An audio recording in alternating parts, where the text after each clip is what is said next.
I will request the Indian government to withdraw this decision because we are a neighbor.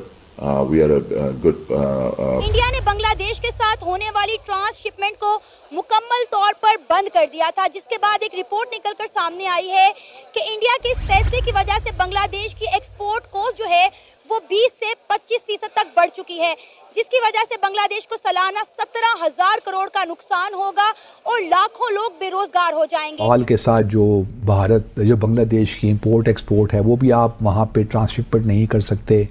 इसी तरह भूटान के साथ है या फिर फॉर दैट मैटर म्यांमार के साथ है। तो ये तीन ममालिक हैं जो कि बांग्लादेश की जो एक्सपोर्ट्स है खास। जब हिंदुओं पर वहां पे अत्याचार होता है, जब मंदिर तोड़े जाते हैं, जब औरतों को उठाया जाता है, जब दुकानें फूकी जाती हैं, जब लोगों को मारा जाता है जान से, ये मोहम्मद यूनुस और जमाते इस्लामी की एक पॉलिटिकल मैसेजिंग है।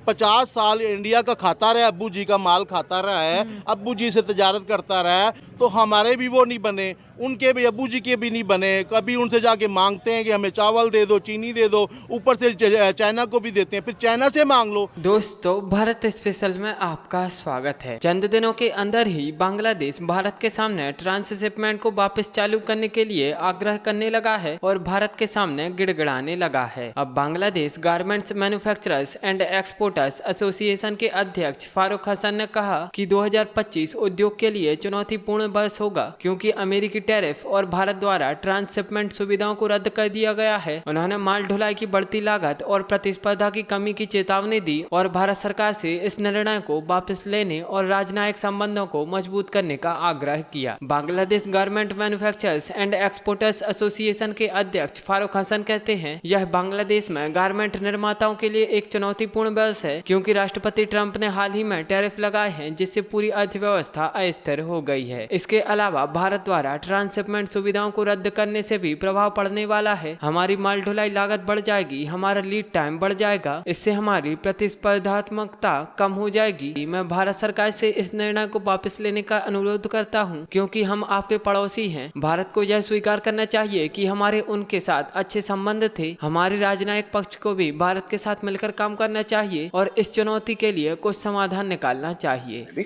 अलग अलग किस्म के लोग हैं, लेकिन आज की तारीख में जो हमें वॉइसेस सुनाई दे रहे हैं वो एंटी इंडिया सुनाई दे रहे हैं। इसका मतलब ये नहीं कि बांग्लादेश के अंदर प्रो इंडिया वॉइसेस नहीं हैं। आज की तारीख में भी बहुत प्रो इंडिया वॉइसेस हैं, लेकिन उनको इतनी बुरी तरीके से कुचला जा रहा है कि किसी तरीके से वो चुप हो जाएं, वो कुछ बोल ना पाए। और आखिर मोहम्मद यूनुस ऐसा करना क्यों चाहता है? देखिए, बात सिर्फ हेट्रेड की नहीं है। जब हिंदुओं पर वहां पे अत्याचार होता है, जब मंदिर तोड़े जाते हैं, जब औरतों को उठाया जाता है, जब दुकानें फूकी जाती हैं, जब लोगों को मारा जाता है जान से, ये मोहम्मद यूनुस और जमाते इस्लामी की एक पॉलिटिकल मैसेजिंग है। And these Hindus in Bangladesh have become a sort of a message which जिनके खिलाफ अत्याचार करें तो भारत को हम एक संदेश देंगे। इसके पीछे जियोपॉलिटिक्स है और आज मैं वो जियोपॉलिटिक्स समझाऊंगा किस तरीके से एक नोबेल प्राइज विनर को बना दिया बांग्लादेश का हेड ऑफ स्टेट, और वो किस तरीके से फायदा उठा रहा है और किस तरीके से बांग्लादेश में 10 गलत काम कर रहा है कि उसकी सत्ता मजबूती से बनी रहे। ये बार बार भारत को ये कर दिया और भारत को ऐसा कर दिया और ये बोल दिया। All this is very highly planned and calibrated दोस्तों। इसमें इमोशन नहीं है, इसमें इमोशन नहीं है, लेकिन इसमें प्लानिंग पूरी है। और आज मैं आपको बताऊंगा स्टोरी क्या है। दोस्तों, सबसे पहले हम ट्रेड क्राइसिस लेते हैं।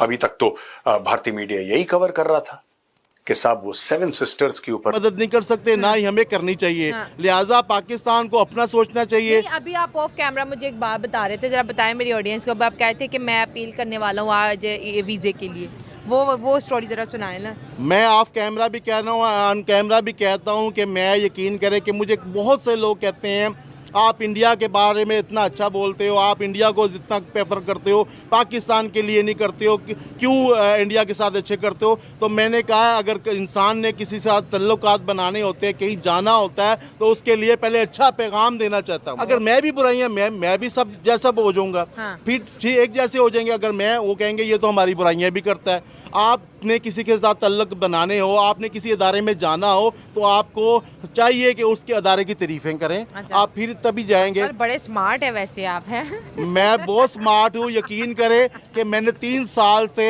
और लोगों से गालियाँ खाई हैं, पाकिस्तानियों से, अपने बहन भाइयों से गालियाँ खाई हैं कि तो अब इंडिया की बात क्यों करते हो? इंडिया की बात, मैं इंडिया जाना चाहता हूँ, अल्लाह की कसम पाकिस्तानियों के लिए जाना चाहता हूँ। पाकिस्तान के लिए क्यों? मैं पाकिस्तान के लिए जाना चाहता हूँ कि किस तरह इंडिया वालों ने तरक्की कर ली, हम के साथ आज़ाद हुए, हमसे भूखे नंगे थे। 30 साल पहले उनकी करेंसी डाउन थी, हमारी अप थी। अच्छा। मैं जाना चाहता हूँ 3-4 माह के लिए, उनके जाके देखना चाहता हूँ, सीखना चाहता हूँ भाई, और शायद मुझे वो सिखा भी दें, क्योंकि वो अब मेरे दोस्त हैं, मुझे बुलाते हैं, कमेंट करते हैं कि हमारे मुल्क में आ जाएं, तो शायद वो मुझे पे एहसान कर दें। वो एहसान में फिर मैं आपके पाकिस्तानियों पे आके कर दूं। और पाकिस्तानी गवर्नमेंट से भी मेरी गुजारिश है कि भाई किसी तरह मेरे लिए रुकावट ना करें। अगर हिंदुस्तान वाले मुझे बुलाते हैं तो मुझे जाने दे, इंशाल्लाह मैं वापस आऊँगा और वहाँ गायब नहीं होऊंगा। क्यों मैं गायब नहीं होऊंगा? क्योंकि मेरे ख़ानदान, मेरा माँ बाप, मेरे यहाँ बहन भाई सारे इधर हैं। मतलब आप कह रहे हैं कि आप वहाँ से टेक्नोलॉजी लाएंगे और हम पाकिस्तानियों को देंगे?